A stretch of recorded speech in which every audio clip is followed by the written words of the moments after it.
우리 하나님의 말씀 함께 보겠습니다. 사도행전 13장 13절에서 14절 우리 두 절의 말씀을 함께 보시겠습니다. 13장 13절에서 14절 우리 다 함께 한 목소리로 합독합니다. 바울과 및 동행하는 사람들이 바보에서 배 타고 밤빌레야에 있는 버가에 이르니 요한은 그들에게서 떠나 예루살렘으로 돌아가고 그들은 버가에서 더 나아가 비시디아 안디옥에 이르러 안식일에 회당에 들어가 앉으니라. 아멘. 할렐루야. 네, 봄이 왔습니다. 그렇죠? 오늘 이 시간에 교회로 이렇게 나오신 분들, 현장에 나오신 분들, 우리 중직자들 계신데 아마 오시면서 꽃이 피고 개나리가 피고 또 벚꽃이 이렇게 피는 모습들을 보면서 봄이 왔구나라는 생각을 가지게 됩니다. 빼앗긴 들에도 봄은 오는가라는 그 이상화 씨의 그 시가 기억이 나는데요. 코로나19로 인해서 우리가 봄을 빼앗겨 버렸습니다. 그래서 우리가 참 언제 우리에게 봄이 올까 하는 생각을 가지게 되는데 하나님께서 곧 우리에게 봄날을 주시고 우리 영혼에도 따스한 봄날의 햇빛을 비추어 주실 줄로 믿습니다. 여러분, 우리 바울과 바나바 지난주에 살펴본 대로 안디옥 교회에서 파송을 받고 첫 번째 사역지였던 구브로라는 섬, 키프로스라는 섬으로 가게 되었습니다. 거기서 첫 사역지에서 선교를 성공적으로 사역을 마치게 되죠. 그 섬을 다스리는 로마 총독에게 복음을 전하고 그가 예수 그리스도를 영접하고 또 그 성에 영적인 악한 영이었던 그 마술사를 제압하고 복음을 잘 전하고 성공적으로 마치게 되었습니다. 그리고 난 다음에 이들이 이 선교팀이 배를 타고 버가, 밤빌리아라는 큰 주의 버가라는 도시에 이제 들어가게 되는 것을 볼 수가 있습니다. 버가는 터키 남부의 항구 도시죠. 오늘날도 보면 안탈리아라는 유명한 휴양지가 이 버가에 가까이 있는 것을 보게 되는 것입니다. 그리고 이 바울 일행은 버가에 도착하고 또 버가에서 비시디아 안디옥으로 올라가는 것을 보게 됩니다. 사진을 한번 보시죠. 저기 수리아 안디옥에서 이제 이방인 교회죠. 저기 여러분 사진을 보시면 동쪽입니까? 저기서 배를 타고 살라미로 가게 되고 그리고 파퍼스라는 도시를 거쳐서 복음을 성공적으로 마치고 그 다음에 배를 타고 버가라는 곳으로 가게 되고 저 버가에서 비시디아 안디옥, 수리아 안디옥이 아닙니다. 선교지는 수리아 안디옥이라는 교회에서 파송을 받았고 이제 나아갔던 곳이 저기 비시디아 안디옥인데 저기가 바로 갈라디아 지역의 중요한 거점 도시였습니다. 바울 일행이 저렇게 이동한 것이죠. 사도행전의 저자인 누가는 이 선교 경로를 아주 짧게 13절, 14절로 간단히 기록하고 있습니다. 그런데 이 과정을 가만히 살펴보면 여러모로 범상치 않는 일이 일어났구나 하는 생각을 가지게 됩니다. 왜냐하니까 수행원으로 함께 선교팀에 있었던 요한이 갑자기 선교지에서 이탈하고 떠나버리는 사건이 이 대목에서 나타나는 것을 볼 수가 있습니다. 그리고 바울 일행은 이 버가에서 복음을 전하지 않았습니다. 버가에서 복음을 전하지 않고 바로 비시디아 안디옥, 갈라디아 지역으로 올라가 버리게 되었죠. 왜 그랬는지 그 이유를 누가는 전혀 밝히고 있지 않지만 여기에 상당히 심각한 일이 이 선교팀 안에 일어났구나라는 사실을 우리가 알 수가 있습니다. 그러나 그 모든 심각한 상황들이 있음에도 불구하고 바울과 바나바는 굴하지 않고 갈라디아 지역의 핵심 도시였던 비시디아 안디옥으로 나아갔던 것을 성경은 기록하고 있죠. 그래서 오늘은 이 버가에서 비시디아 안디옥으로 가는 이 길에서 어떤 어려움과 역경이 있었는지를 한번 생각해 보기를 원하고 그리고 바울과 바나바의 모습을 통해서 우리가 한번 도전받고 함께 은혜를 받기를 원하는 것입니다. 자, 그렇다면 버가에서는 무슨 일이 일어났을까요? 선교 사역을 잘 마치고 배를 타고 버가에 도착을 했습니다. 버가라는 도시에 도착했는데 무슨 일이 일어났어요? 성경학자들은 이 대목에 있어서 여러 가지 이유들을 말하고 있는데 어떤 어려움이 있었다라고 얘기하는데 여기에 가장 유력한 주장은 바울이 버가에서 육체적인 질병을 얻었다는 이야기입니다. 이것을 강력하게 뒷받침하는 이유가 뭐냐니까 바울 일행이 이 버가에 도착했지만 이 버가에서 복음을 전하지 않았다는 사실입니다. 이게 이상하다는 것이죠. 왜냐하니까 버가는요, 바울이 지금까지 거쳐왔던 그 구브로섬의 살람이라든지 이 바보라는 이 도시를 거쳐왔는데 그 도시에 비해서 엄청나게 큰 도시가 바로 이 버가라는 곳입니다. 월등히 큰 성읍으로 알려져 있습니다. 1947년부터 이 유적지가 발굴되고 고고학이 이렇게 발달되면서 여러분 이 버가의 유적들을 보면서 이 도시가 엄청난 도시였구나라는 사실에 모든 사람들이 동의를 한다는 것이죠. 야외 경기장이나 야외 극장이나 시장이나 신전이나 이런 많은 건축물들의 규모를 보면서 이 도시가 얼마나 번창하고 번성한 도시였던가를 생각해 볼 수가 있다는 것입니다. 그런데도 이상하게 바울은 이 버가라는 이 밀집된 대인구가 밀집되어져 있는 이 곳에서 복음을 전하지 않고 바로 한 250km, 약 250km 떨어져 있는 비시디아 안디옥으로 올라갔다는 사실입니다. 여러분 왜 버가에 도착했던 이 바울은 이곳에서 복음을 전하지 않았을까요? 수많은 인구들이 있었는데 여러분 바울은 한가하게 관광이나 하는 그런 여행객이 아니지 않습니까? 주님과 사람들에게 빚진 마음을 가지고 한 사람이라도 더 많은 사람에게 복음을 전하고자 하는 열정을 가진 그런 이방인의 사도였는데 이 버가는 더없이 복음을 전하기 좋은 도시였습니다. 그럼에도 불구하고 이곳에서 복음을 전하지 않았다는 거예요. 그 이유를 바로 질병 때문이다라고 말하는 것입니다. 버가 지역은 굉장히 덥고 습하고 저지대에 놓여져 있는 그런 지형을 가지고 있었으며 그래서 이곳에서는 말라리아가 창궐하는 곳이다라고 알려져 있습니다. 학자들은 그래서 이곳에서 바울이 말라리아에 감염이 되었을 것이다 라고 말하는 것이죠. 여러분 바울은 1차, 2차, 3차 선교, 전도 여행을 떠났는데 1차 선교에서 가장 중요한 지역이 어디냐? 가장 핵심적인 지역은 바로 갈라디아라는 지역입니다. 갈라디아 지역 안에 아주 큰 도시였던 비시디아 안디옥도 있었고 다른 더베라는 도시도 있었고 여러 도시들이 있었는데 그 비시디아 안디옥에 바울이 올라갔다는 것이죠. 그래서 이곳에서 복음을 전하고 난 다음에 돌아와서 이후에 바울이 기록한 서신이 있습니다. 여러분 무슨 서신을 기록했을까요? 갈라디아 지역을 다녀왔어요. 그래서 서신을 기록했어요. 그 이후에 편지를 보냈단 말이죠. 무슨 서신이에요? 갈라디아서예요. 그런데 이 갈라디아서에 보면 처음에 바울이 복음을 전하고 처음에 이 지역에 도착했을 때의 바울의 모습을 추측해 볼 수 있는 말씀이 기록되어져 있습니다. 바울이 어떤 상태였느냐? 갈라디아서 4장 13절의 말씀을 같이 읽겠습니다. 내가 처음에 육체의 약함으로 말미암아 너희에게 복음을 전한 것을 너희가 아는 바라. 내가 처음에 육체의 약함 속에 있을 때 내 몸이 굉장히 힘들 때에 너희들에게 복음을 전했던 걸 너희들이 기억하지 않느냐 이 말이죠. 그러면 여러분 바울이 비시디아 안디옥에 도착했을 때 몸이 아팠어요. 몸이 안 좋았어요. 어디에서 병을 얻었다는 것입니까? 버가라는 곳에서 질병을 얻었다고 추측하는 것입니다. 그것이 강력한 이유가 되는 것이죠. 육체의 약한 가운데 병에 걸린 상태에서 이 몸을 가지고도 복음을 전했던 사도 바울의 모습을 갈라디아에서 기록하고 있다는 사실입니다. 학자들은 추리하기를 말라리아라는 풍토병을 얻었을 것이다. 말라리아가 창궐하는 그 지역의 특성상 말라리아라는 이 풍토병을 바울이 얻었다는 것이죠. 여러분 말라리아에 걸리면요 고열이 나고 그리고 두통이 심한데 마치 불에 달군 막대기로 때리는 듯한 이런 고통이 있다고 합니다.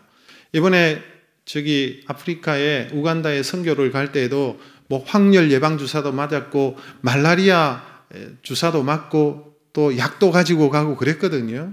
왜냐하면 그곳에 말라리아가 창출하니까 풍토병이니까 그래서 준비하고 갔던 것을 기억이 나는데 아마 이 바울도 말라리아에 걸리지 않았을까라고 말하는 것입니다. 그런데 이 병에 걸리면요, 속히 그곳을 떠나서 기온이 선선한 고원지대로 올라가야 된다고 합니다. 그래야 열이 떨어지고 말라리아를 치료할 수 있다는 것이죠.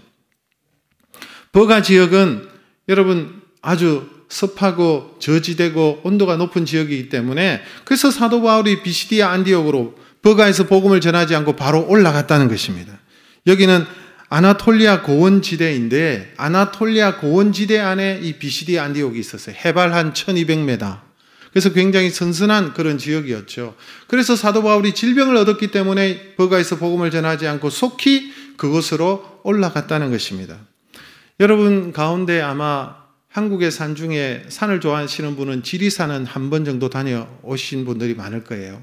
저도 지리산을 여러 번 다녀왔는데, 지리산에 3대 봉이 있죠. 하나는 노고단이 있고 천왕봉이 있고 또 하나가 있는데, 반야봉인가? 그래서 3대 봉이 있습니다. 근데 노고단에 올라가 보시면 특별한 건물이 하나 보입니다. 거기 가면 뭐가 있느냐니까 선교사 별장이 노고단에 이렇게 지어져 있습니다. 지금은 많이 허물어지고 외벽만 남아 있는데 선교사 별장이었어요. 왜 노고단에 그곳에다가 선교사 별장을 지었을까? 우리가 생각해 볼 수 있는데, 그것은 풍토병 때문에 그렇다는 거예요.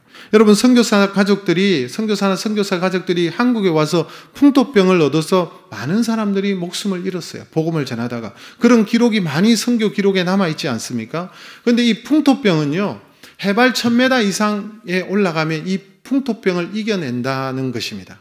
그래서 선선한 지역으로 올라갈 때에 건강에 도움이 되기 때문에 선교사님들이 휴양하기 위해서 거기에 별장을 지어 두었다라고 되어져 있습니다. 여러분, 이 바울도 그런 게 아닌가라고 말을 하는 것이죠. 어디에도 바울이 말라리아에 걸렸다고 성경에 기록된 곳은 없습니다. 그럼에도 불구하고 이 버가 지역을 지나치고 비시디아 안디옥으로 올라갔던 것은, 여러분 이 갈라디아 지역에 올라갔다는 사실은 우리가 생각해 볼 때 말라리아는 아닐지라도 바울이 질병을 얻었기 때문에 그렇구나 라고 우리가 생각해 볼 수 있는 것입니다. 우리가 잘 아는 대로 바울은 육체가 신통치 않는 사람이었어요. 많은 질병이 있었죠. 자신의 육체에 가시가 있었다 이런 표현도 했기 때문에 이 질병이 있었어요. 그래서 여러분 사도 바울은 이 질병 때문에 굉장히 힘들어했고, 하나님 앞에 자신의 육체의 가시를 없애달라고 하나님 앞에 3번이나 기도하지 않았습니까? 그때 하나님께서 네 은혜가 네게 족하다라고 말씀하시죠. 네가 자고하지 않고 교만하지 않고 네가 받은 능력과 은사 때문에 교만하지 않도록 하기 위해서 하나님께서 너 육체에 심어준 가시다는 거예요. 은혜의 가시였죠. 이처럼 여러분 질병은 선교의 장애가 될 수 있고 걸림돌이 될 수 있었습니다. 그럼에도 불구하고 사도 바울은 이런 약한 육체에도 불구하고 선교를 포기하지 않았습니다. 물론 여러분 질병을 얻어서 말라리아 때문에 고온 지역으로 올라가고, 그래서 비시디아 안디옥으로 간 것은 성령 하나님의 신비로운 섭리와 뜻이 거기에 있었던 것 같습니다. 그럼에도 불구하고 우리가 분명히 아는 것은 사도 바울은 그 질병 가운데서도 포기하지 않고 선교 사역을 감당해 나갔다는 것입니다. 여러분, 사명이 있는 사람은, 꿈이 있는 사람은, 비전이 있는 사람은 역경 앞에 꺾이지 않습니다. 역경이 와도 자신의 하나님께서 받은 그 사명, 그 꿈을 안고 가는 사람입니다. 여러분, 육체의 질병이 와도 굽히지 않습니다. 역경은 비전너리, 사명자를 꺾을 수 없고 멈추게 할 수 없다는 사실을 사도 바울을 통해서 우리가 다시 한번 알게 됩니다. 여러분, 또 이것 외에 육체의 질병 외에도 커다란 장애물이 버티고 있었습니다. 그것은 여러분 타우로스 산맥이 그들 눈앞에 놓여져 있다는 것입니다. 이게 무슨 말이냐니까 버가에서 비시디아 안디옥으로 가기까지는 약 250km의 긴 여정인데 이것이 여러분 평탄한 길이 아니었다는 것입니다. 이 비시디아 안디옥으로 가기 위해서는 뭐가 버티고 서 있었냐니까 타우로스 산맥이 버티고 있었습니다.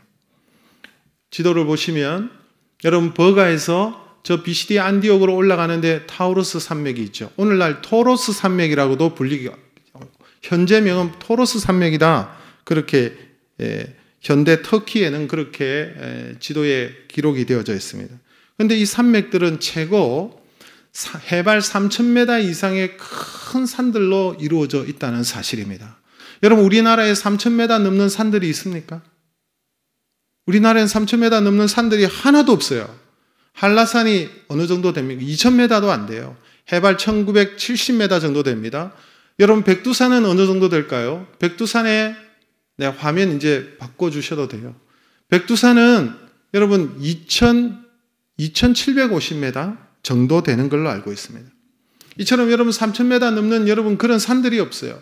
여러분, 사도 바울이 저 타우루스 산맥을 넘어서 비시디 안디옥으로 간 것입니다. 그 육신의 질병을 안고, 그 연약한 육체를 안고 그가 그 길을 갔다는 것입니다. 더구나 이곳에는 여러분 그 당시에 호모나 데시안이라는 유명한 강도떼들로 소문이 난 곳입니다. 로마 제국의 속국이었죠, 그 지역이. 그런데 이 강도떼들이 얼마나 극성맞은지, 그래서 로마 제국이 어떤 일을 했냐니까 이들을 제압하기 위해서 비아스바스타라는 도로를 만들고 군대를 파견해서 그들을 진압하려고 그렇게 노력을 했다는 사실입니다. 그만큼 강도떼들이 출현했어요. 여러분, 고린도후서 11장 26절에 보면 사도 바울이 자신의 어떤 선교 사역에 있어서 전도를 하는 데 있어서 많은 어려움들을 겪었다고 했는데 그 중에 하나가 무엇이었습니까? 강도의 위험을 언급하고 있습니다. 가장 강력한 후보지가 어딜까요? 바로 이 타우루스 산맥에 있었던 이 강도떼들이에요. 호모나 데시안이라는 이 강도떼들일 것이다 라고 충분히 생각할 수 있습니다. 그래서 여러분, 바울이 이 타우루스 산맥을 넘어서 비시디아 안디옥으로 간다는 것은 목숨을 건 행위입니다. 우리는 그냥 지명을 읽고 그냥 넘어갈 수밖에 없는 그런 내용들이지만 가만히 살펴보면 사도 바울의 그 선교의 여정들을 살펴볼 때에 그 당시에 이것을 간다는 것이 여러분 쉬운 게 아니에요. 여러분, 여기서 왜 요한은 선교지를 이탈했을까? 버가에서 이 요한은 돌아가 버렸잖아요. 5절에 보면은 사도행 13장 5절에 보면 분명히 요한은 수행원으로서 선교팀의 일원으로서 돕기 위해서 같이 출발했는데 그만 돌아가 버리는 것입니다. 누가는 여기에 대해서 전혀 언급하고 있지 않죠. 왜 돌아갔는지. 여러분, 13절의 말씀을 우리 같이 한번 읽어볼까요? 13절 읽겠습니다.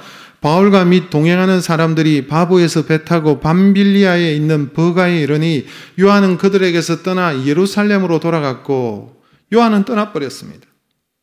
버가에서 자기 책임을 내팽개치고 집으로 돌아가 버린 것이죠. 여기에 대해서 여러 가지 학자들의 견해가 있습니다. 여러분, 이 요한은 어떤 사람이냐니까 마가라 하는 요한입니다. 마가 요한이죠. 마가 요한은 어떤 사람입니까? 성경에 보면요, 마가라 하는 요한은 바나바의 생질이다라고 골로새서에 나옵니다. 이 바나바의 생질이라는 말은 이 바나바, 우리가 아는 지금 이 선교팀의 바나바의 조카라는 것이죠. 그래서 함께 여러분 선교팀에 이렇게 같이 동참을 한 것이죠. 따라서 그런데 출발할 때와는 달리 여러 가지 어려운 일들을 만나게 됩니다. 특히 출발할 때는 바나바가 여러분 리더십을 가지고 선교팀을 이끌었던 선교대장이라고 볼 수 있죠. 그런데 이 구브로 섬을 거치면서 선교의 리더십을 발휘하기 시작하는 사람이 바울이 되는 것을 보게 됩니다. 그래서 자신의 삼촌이 리더였는데 갑자기 바울로 바뀌면서 이 마가라는 요한이 마음이 상했다는 것입니다. 그래서 불만을 품고 돌아가 버렸다라고 얘기하는 사람도 있습니다. 또 여러분 골로새서 4장에 보면요, 이 마가라는 요한은 할례당에 속한 사람이다, 이런 표현도 있습니다. 할례당이라는 것은 예수를 믿더라도 할례를 받아야 된다는 거예요. 율법을 이렇게 지켜야 된다, 이렇게 고집하는 사람들이 할례당이에요. 그런데 마가 요한이 그런 요소들이 좀 있었습니다. 그래서 신학적인 갈등이 있어서 돌아갔을 것이다. 그런데 여러분 선교 초창기이기 때문에 이런 신학적인 갈등들은 그렇게 크지 않았을 것이라고 저는 생각합니다. 그런데 여러분 마가 요한은 원래 부유한 사람이었습니다. 마가 요한은 어떤 사람입니까? 여러분 예수님께서 마지막 만찬, 십자가를 지시기 전에 제자들과 함께 마지막 만찬을 한 장소가 어딘지 아십니까? 마가 요한의 집이었어요. 여러분, 성령님께서 오순절날 성령이 임하셨는데 성령이 임하셨던 그 장소가 어느 장소였습니까? 120명의 성도들이 모여서 합심해서 기도하고 거기서 성령 받았는데 거기가 어디입니까? 마가 요한의 다락방입니다. 120명, 다락방에 120명이 올라간다는 사실은 여러분, 이 집의 크기를 우리가 가름할 수 있죠. 큰 주택이었어요. 부자였습니다. 여러분, 또 이 마가 요한 하면 뭐가 생각이 나셔야 됩니까? 마가 복음이 생각나셔야 돼요. 마가 요한이 마가 복음을 기록했어요. 나중에 이 사람은 부유한 사람이었어요. 부모로부터 물려받은 게 많았던 것 같아요. 그런데 은혜를 받고 난 다음에 나중에 이 바나바와 바울과 함께 선교팀에 이런 일이 어서 수행원으로 조력자로 그렇게 섬겼던 것입니다. 그런데 선교 현장에 나가보니까 이게 너무 불편하고 너무 힘들다는 사실입니다. 지중해 연안을 거쳐서 버가라는 지역에 도착했는데 여기는 저지대고 말라리아가 창궐하고 여기는 습하고 덥고, 그래서 여러분, 부유한 삶을 살았던 이 마가라는 요한이 질병을 얻게 된 그 사도 바울의 모습을 보면서 겁을 먹었다는 거예요. 그래서 그 환경을 이기지 못하고 돌아가 버렸다라고 얘기하는 것입니다. 또 한 가지는 거기다가 버가에서 비시디아 안디옥으로 가려고 이제 이 팀이 목적지를 정하지 않았겠습니까? 성령의 인도하심을 받아서. 그런데 그 가는 길목에 타우루스 산맥이라는 엄청난 산맥이 있는 거예요. 여기를 넘어서 간다니 이게 말이 되느냐 이거죠. 속된 말로 죽으려고 뭐 했다고 하는 정도로 지금 제정신이냐.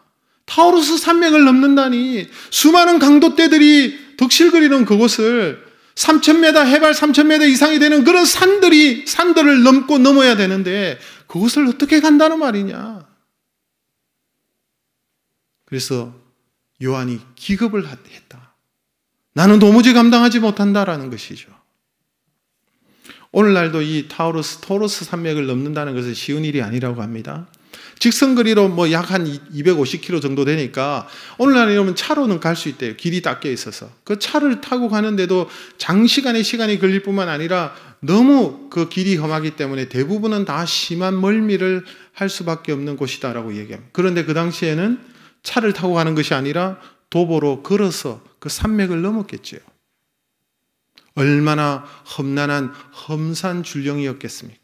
우리가 상상해 볼 수 있습니다. 그래서 요한은 그 산맥 앞에서 기가 질리고 그의 마음이 꺾이고 돌아갔다는 것이죠. 요한이 포기했던 그 길을 바울과 바나바는 중단 없이 그 산맥을 넘어서 비시디아로 나아가고 있습니다. 여러분, 14절, 본문 14절을 우리 같이 한번 읽겠습니다. 그들은 버가에서 더 나아가 비시디아 안디옥에 이르러 안식일에 회당에 들어가 앉으니라. 버가에서 더 나아가 선교는 가는 것입니다. 그곳에 들어가는 것입니다. 성령 하나님의 인도하심을 따라서 그곳에 들어가서 그곳에 복음을 전하는 일을 시작하는 것입니다. 안디옥에 이르러 그 지친 몸을 끌고 어디로 갑니까? 그날이 안식일이었어요. 안식일은 유대인들이 그곳에서 있었던 것 같아요. 유대인들에게 복음을 전하기 위해서 회당에 들어가 앉았다라고 표현하고 있습니다. 그리고 난 다음에 이 이후에 15절 이하를 보면 사도 바울이 거기서 회당에서 설교하는 내용이 길게 사도행전 15장에 나타나는 것을 볼 수가 있습니다. 그곳의 당도에서 복음을 전했고, 나중에 그 선교지를 다녀오고 난 다음에 그들을 염려하는 마음에서 갈라디아라는 서신을 기록하게 되었고, 여러분, 그 갈라디아 서신은 로마서와 함께 우리에게 중요한 서신입니다. 여러분, 종교개혁자들이 가장 영향력을 끼쳤던 여러분 서신서는 로마서와 바로 갈라디아서입니다. 마틴 루터가 종교개혁을 일으킬 때에 이 갈라디아서의 지대한 영향을 받았다고 기록되어져 있습니다. 그들 앞에 가로막혀 있었던 그 높은 산들도 그들을 멈추게 할 수 없었습니다. 그들에게 덮친 풍토병, 육체의 질병, 말라리아, 타우루스 산맥, 요한의 이탈, 수많은 일들이 그 가운데 이루어졌지만 바울은 굴하지 않고 비시디아 안디옥으로 산을 넘고 또 넘어서 들어갔던 것입니다. 바울을 꺾을 수 없었던 이유가 뭘까요? 그 이유는 주님께서 그들에게 주신 꿈, 주님께서 그들에게 주신 사명 때문이었다라고 성경은 기록하고 있습니다. 사도행전 20장 24절의 말씀을 우리 같이 한번 읽겠습니다.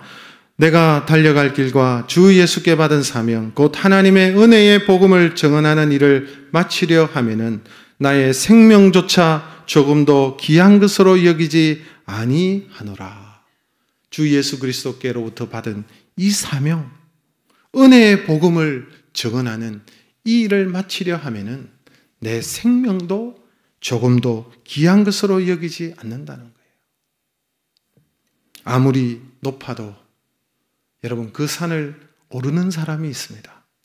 아무리 건너가기 힘든 강도 그 강을 건너가는 사람이 있습니다. 아무리 일이 힘들다고 어려움이 닥쳤고 역경이 온다 할지라도 그 일을 다 포기하지 않고 그 일을 끝까지 감당해내는 사람이 있습니다. 왜 그렇습니까? 해야 할 이유가 분명하면, 그 산을 넘어야 될 이유가 분명하면, 그 강을 건너야 할 이유가 분명하면 그 일을 해내는 것입니다. 이것이 바로 사명의 힘입니다.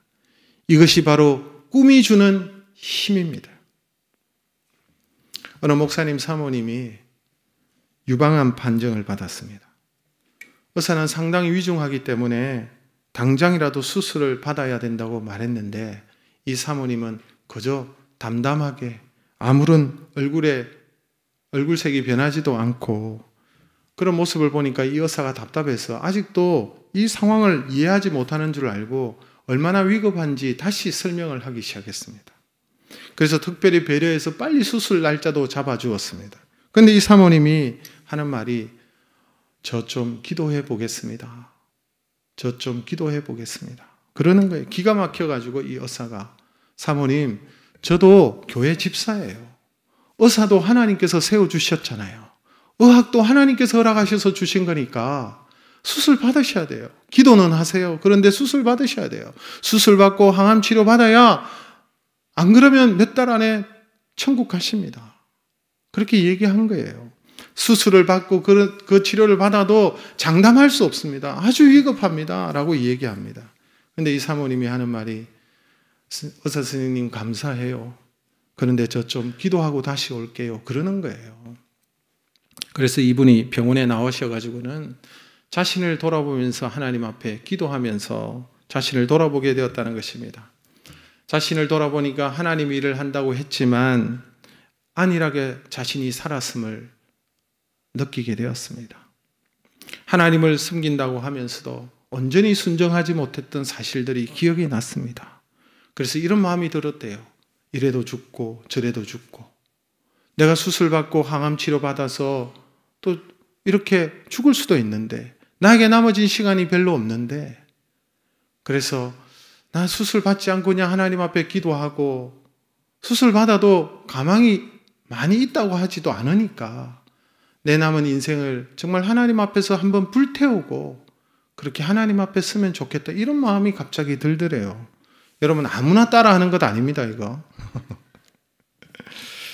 그래서 온전히 하나님 제대로 한번 숨기고 내가 하나님 앞에 가고 싶다 이런 마음, 순백의 믿음으로 하나님을 숨기고 싶다는 이런 마음이 이 사모님에게 들었대요. 그래서 이전에 하나님께서 주셨던 그 꿈, 그 사명을 다시 회복하고 그래서 하나님 부르시면 가자 하는 그런 마음이 생겼다는 것입니다.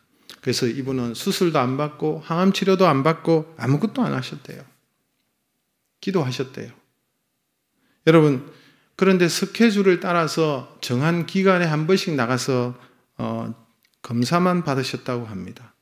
그래서 이 사모님이 암 선고가 떨어졌음에도 불구하고 교회에서 성도들과 함께 아프리카 선교도 가고 그리고 정말 자신이 이전보다 더 열심히 살고 지역사회를 돕고 목사님을 도와서 교회 사역도 더 열심히 하고 몸이 아파도 그렇게 열심히 하셨는데 무려 3년이라는 시간이 지나갔어요.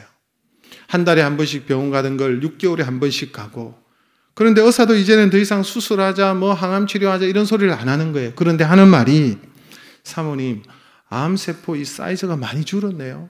이쪽은 없어졌어요. 그렇게 조밀조밀하게 있었던 그 모든 거기에 퍼져 있던, 그 유방 전체에 조밀하게 퍼져 있던 암세포들이 한쪽은 거의 사라지고 한쪽은 조용히 엎드려 있다는 거예요. 많이 사라지고.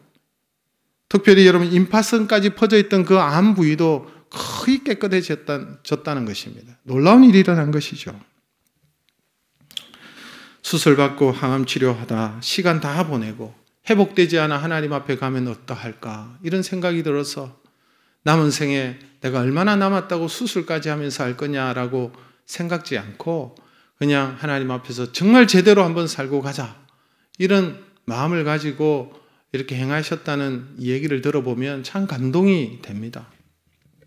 사랑하는 성도 여러분, 우리가 가는 길에도 이런 어려움이 있지 않겠습니까? 질병의 어려움을 만나기도 하고, 때로는 우리가 넘지 못할 높은 산을 만나기도 하고, 살다 보면 거센 바람도 만나고 온몸이 얼어붙을 것 같은 그런 겨울의 찬바람을 맞기도 하고. 그래서 여러분, 우리 인생 가운데 크고 작은 일들이 일어나는 것이죠. 코로나19와 같이 예상하지 못한 일들도 일어나는 것이고. 그런데 여러분, 우리가 어떻게 해야 될까요? 그럴 때 우리가 절망하고 무너지면 되겠습니까? 아니죠. 하나님께서 주신 사명을 다시 붙잡고 내게 주신 꿈을 다시 새롭게 하고 앞으로 걸어나가면 역경도 이기고 높은 산도 넘어가게 되고 하나님 주신 그 사명도 이루고 열매를 맺게 될 줄로 믿습니다. 성도들에게 가장 위험한 것이 무엇일까요? 역경 앞에 무너지는 것이죠. 꿈을 잃어버리고 사명을 잃어버리고 그냥 이대로 그냥 사는 거지. 현실에 안주하는 것입니다. 사람은 안주하기 좋아해요. 도전하기 싫어해요. 변화되기 싫어해요. 편하기만을 바라죠. 안주하고 익숙한 그 습관들을 버리지 않습니다. 그러나 여러분 아십니까? 변화를 싫어하고 도전을 싫어하고 안주하면 편해질 것처럼 생각이 들지만 오히려 더 힘이 빠지고 근육이 빠지고 나중에는 전혀 움직일 수 없는 그런 무력한 인생이 되는 것입니다. 그러나 사명이 있는 사람은 역경을 이겨냅니다. 비전이 있는 사람은 갈등을 이겨냅니다. 꿈이 있는 사람은 질병도 높은 산도 험악한 바다의 위험도 강도의 위협도 이겨내는 것입니다. 사명자를 막아서고 멈추고 꺾을 수는 없습니다. 늘 느끼는 것이지만 시간이 참 빠르게 간다는 것입니다. 인생은 그리 길지 않습니다. 눈 깜짝할 사이 10년이 지나고 돌아보면 20년이 지나고 돌아보면 어느덧 젊은 시절이 다 가고 항원이 되고 그러지 않습니까? 영원히 이 땅에 살 것 같지만 우리는 이 땅에 영원히 살 사람은 아무도 없습니다. 언젠가 떠날 인생이죠. 무엇만 남겠습니까? 하나님 주신 사명을 이루고 가는 그 일이 남는 것입니다. 여러분, 천상병 시인의 고백을 아시죠? 나 하늘로 돌아가리라. 아름다운 이 세상 소풍 끝나는 날 가서 아름다웠다고 말하리라. 누구에게 말하는 것입니까? 하나님께 말하는 것입니다. 하나님 주신 세상에서, 하나님 주신 아름다운 세상에서 주님 열심히 일하다가 사명 감당하다가 왔습니다. 주님 앞에 가서 하나님 후회 없이 살았습니다. 주님 앞에 가서 아름답게 살다 주님 앞에 왔습니다. 부족한 인생이지만 그러나 하나님 주신 그 사명 완수하기 위해서 발부동치며 왔습니다. 이렇게 고백할 수 있는 저와 여러분 되시기를 주님의 이름으로 축복합니다.